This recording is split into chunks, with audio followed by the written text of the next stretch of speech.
Tapi banyaklah kita boleh ambil pengajaran. Yang pertama sekali, yang paling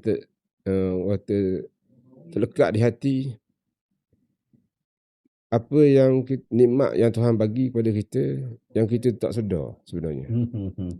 Nikmat berpijak pada bumi yang tak bergerak.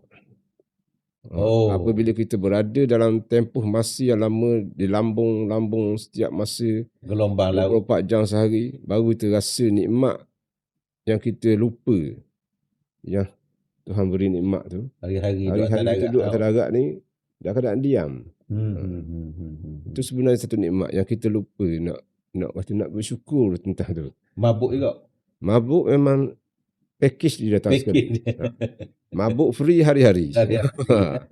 Itu mabuk tu biasa dah jadi. Jadi satu rutin. Satu rutin mabuk.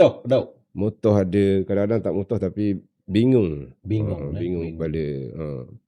Nak habiskan satu hari tu bukan mudah lah kata. Beza dengan 24 jam di atas darat dengan 24 jam di laut. Semangat benda yang mendorong nak pergi. Semangat dia. Semangat sebenarnya untuk sampai sana untuk membantu saudara kita di Gaza dan sebagai jawapan kita di hadapan Allah nanti.